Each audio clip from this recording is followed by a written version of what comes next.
લોકમત ન્યૂઝમાં આપનું સ્વાગત છે। વડોદરા મહાનગરપાલિકાની ચૂંટણીને લઈને શહેરમાં રાજકીય ગરમાવો ચરમસીમાએ પહોંચ્યો છે।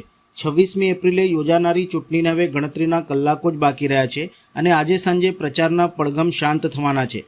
તે પહેલાં તમામ ઉમેદવારો મતદારો સુધી પહોંચવા માટે એડી ચોટીનું જોર લગાવી રહ્યા છે। વોર્ડ નંબર 15માં ભારતીય જનતા પાર્ટીના ઉમેદવારો દ્વારા વિકાસના સંકલ્પ થકી વિજયને નિશ્ચિત કરીએના સંદેશ સાથે ભવ્ય રેલીનું આયોજન કરવામાં આવ્યું હતું।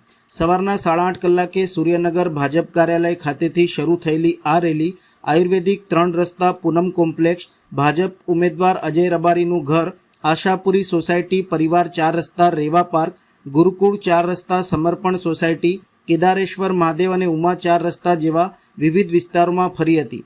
અંતે રેલીનું સમાપન સૂર્યનગર વોર્ડ નંબર 15 ભાજપ કાર્યાલય ખાતે કરવામાં આવ્યું હતું।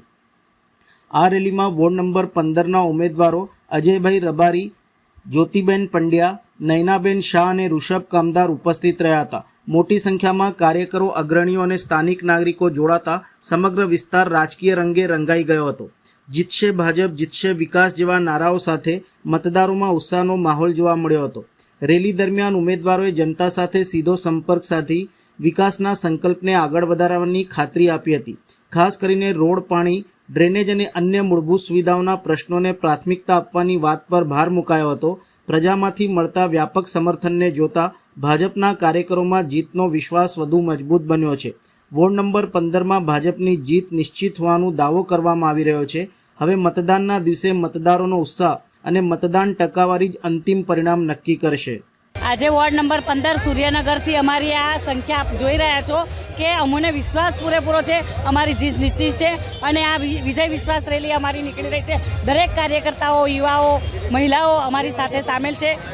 આજે વિશ્વાસ રેલી જે વિજય વિશ્વાસ રેલી નીકળી છે એ વોર્ડ નંબર 15ની જીતની રેલી નીકળી છે। એટલે તમે વિચાર કરો કે વિજય વિશ્વાસ રેલી આવી છે તો કાલે જીતની રેલી કેવી 28મી હશે। 15ના મતદારોને શું અપીલ કરશો? બસ 15 નંબર વોર્ડના મતદારોને એટલી જ અપીલ કરીશું કે ગરમીનો માહોલ છે, સમયસર 10 વાગ્યા પહેલાં તમારું મતદાન 100% કરી દેજો અને આપણે ભારતીય જનતા પાર્ટીને બહુમતીથી લીડથી આપણે જીતાડવાની છે, તો તમારા બધાનો સાથ સહકાર જરૂરી છે।